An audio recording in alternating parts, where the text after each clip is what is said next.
So what's up, guys? Got Dave here. Just leaving the pad. Oh, getting going. So, what's up? How y'all doing? I hope you had a happy holiday, a Merry Christmas, and all that good stuff. Hopefully you got a new bike if you didn't have one. And hopefully this will be the year that you start riding. Get your license and get out here and start enjoying all this. I mean, honestly, it's like you could drive through here and it is a completely different experience than riding through some place like this. And sure, it's like you got to be more careful. You know, there's like sand here and there and dirt and whatever, and so you got to watch out, but that just comes with it. And that is a lot of the things that they talk about in the MSF class, and that's why I'm always recommending that anyone who gets into motorcycle riding take one of those, so that you kind of prepare yourself for different situations that you will encounter in day-to-day riding.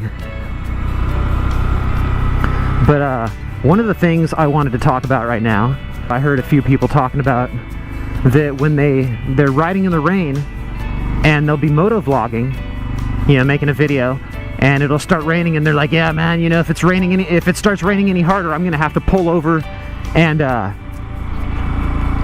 take off my camera, you know, like put my camera away because it's gonna end up getting wet. I never knew that that's because you have to have the skeleton case, so that you, or at least you have to have, bare minimum, you have to have one hole in the case so that you can plug in the microphone. Then when I started using a GoPro for my moto vlogging, the first couple of times in the rain, I was really scared. And I was thinking to myself, I should probably pull over and take this thing off before it gets too wet, you know, so that it doesn't get ruined. But as time has passed, I've used it more and more in the rain, and now I'm not afraid to use it in the rain at all. I'll get home from riding in the rain with my GoPro, you know, filming for whatever 3 or 4 or 5 hours while I'm riding around in the rain, and I'll get back home, or I'll get to the rock store or whatever, and when I pop the little memory card out of the side of there, the memory card will be wet. It'll have like a couple of drops of water on it, and I'll put that side of the GoPro up to my mouth and I'll suck the water out of it and go and try to get the water. And sometimes you'll get water in your mouth and you'll be like, okay, good, I got the water out of there, you know, and it'll come out of that little out of the card slot, and it'll come out of the 2 other ports, and you can get the water out of there by doing that.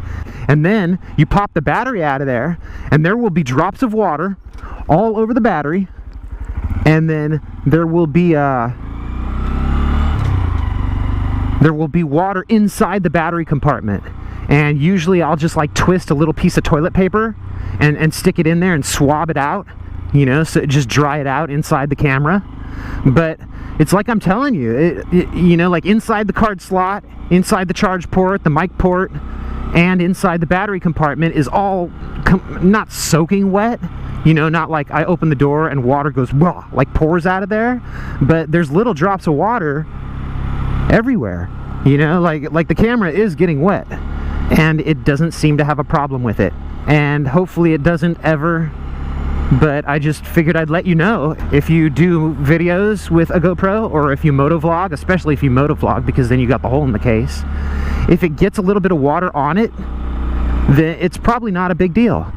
That's been my experience with using my GoPro in the rain with the skeleton case, is I've really not had a problem yet, and hopefully I never do.